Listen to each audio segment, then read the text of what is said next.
Shalom bien-aimé dans le Seigneur Jésus-Christ. Aujourd'hui la servante de Dieu, pasteur Joël Cabassel responsable de l'Église, Assemblée évangélique Nouvelle Alliance, AENA, de Kinshasa, exhorte les jeunes célibataires à apprendre à parler pour ne pas avoir des problèmes dans le couple. Faire preuve d'empathie est une clé essentielle au sein d'une bonne communication de couple. Faire l'effort de se mettre à la place de l'autre, tenter d'imaginer ce qu'il peut ressentir permet d'échanger avec respect. Désirer comprendre l'autre, c'est se donner toutes les chances de mieux communiquer avec lui. Comment apprendre à communiquer en couple? 1. Ayez une bonne écoute. Pour dénouer quelques problèmes, écoutez ce que votre douce moitié a à dire. 2. Exprimez vos besoins. 3. Choisissez le bon moment. 4. Parlez au « je ». 5. Traitez un seul sujet à la fois. 6. Considérez l'autre point de vue.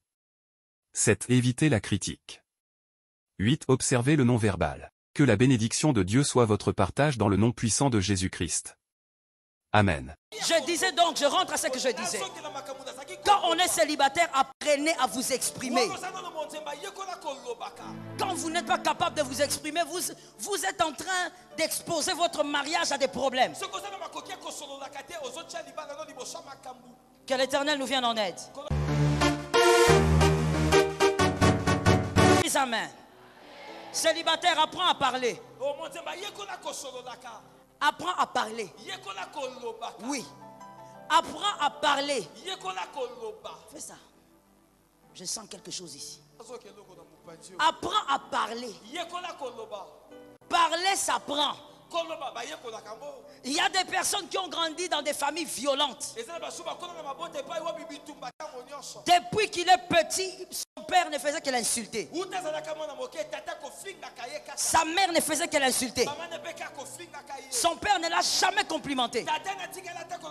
Sa mère ne l'a jamais complimenté. Il ne sait pas parler. Une fois j'ai demandé à quelqu'un, seulement un jeune ici, tu peux me donner ça? Regardez, tu peux me donner ça? Il me regarde.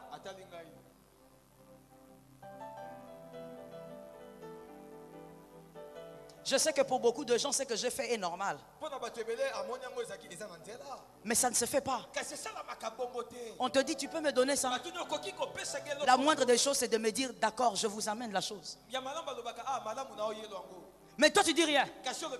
Une fois, j'ai posé la question à l'un de mes fils, toujours ici. Je dis, est-ce que tu as vérifié si l'ancien est là?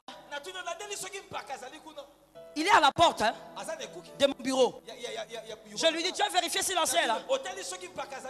Il a laissé la porte. Je suis resté là hébété. J'ai dit, il est allé où maintenant? Il ne m'a rien dit.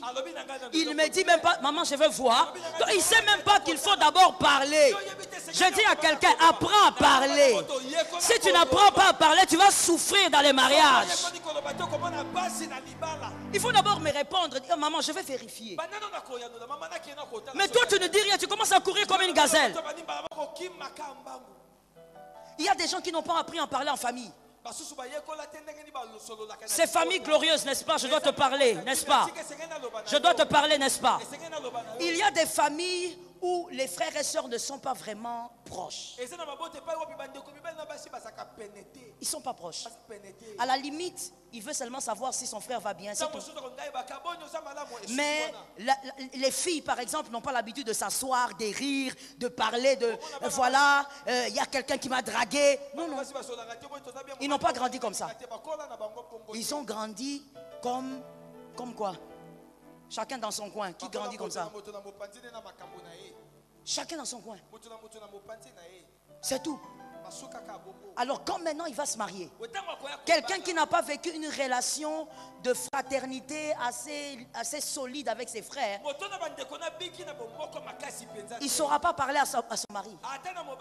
Il ne saura pas parler à sa femme. En fait, il n'est pas habitué à avoir un ami.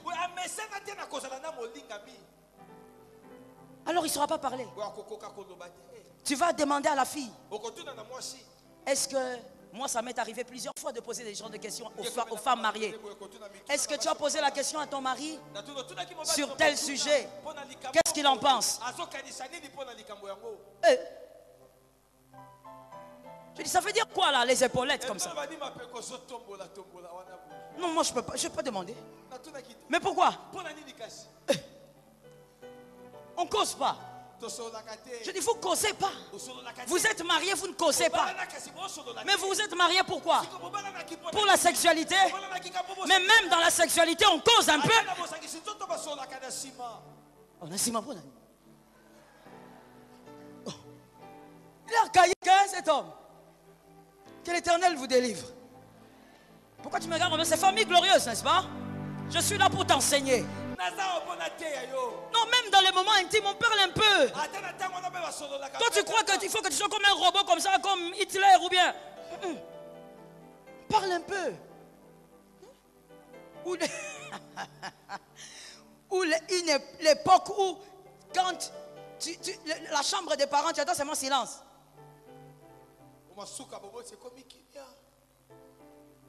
Vous attendez. Silence. Après 10 minutes, papa sort. Janine, hein? Non, écoutez, il faut savoir vous adapter aussi à certaines choses. Vous savez pourquoi les parents faisaient ça? Des fois, les maisons étaient petites. Il n'y a pas moyen de s'exprimer. Parce que juste à côté, les enfants sont là. Mais aujourd'hui, si Jésus te fait grâce, tu as quand même une maison de 3 chambres. Frère, il faut quand même parler un peu. Ma soeur, il faut quand même dire quand même quelque chose. Pourquoi je n'entends pas les amens? Les mariés devaient dire un amen. Il faut quand même dire une petite chose. Même chérie, tu sais, tu es belle. Tu es silencieux comme ça. Comme si tu as été frappé. Tu es devenu muet. Je dis les mariés, pas les fiancés. Il y a quelqu'un qui va sortir ici. Ah, on m'a donné une stratégie. Frère, c'est une malédiction pour toi. Quelle stratégie? Moi je parle des mariés, bien mariés même. On a donné la dot, on a béni les mariages. Il faut qu'ils soient capables de s'exprimer. Je disais donc, je rentre à ce que je disais. Quand on est célibataire, apprenez à vous exprimer. Quand vous n'êtes pas capable de vous exprimer, vous êtes en train d'exposer votre mariage à des problèmes. Que l'Éternel nous vienne en aide. Shalom bien-aimés dans le Seigneur Jésus-Christ. J'espère que vous avez aimé cette vidéo. Abonnez-vous et partagez pour porter l'évangile de Jésus-Christ aux nations, car il y aura plus de joie dans le ciel pour un seul pécheur qui se repent. Merci de faire partie de notre famille Wonderful Jésus-Christ.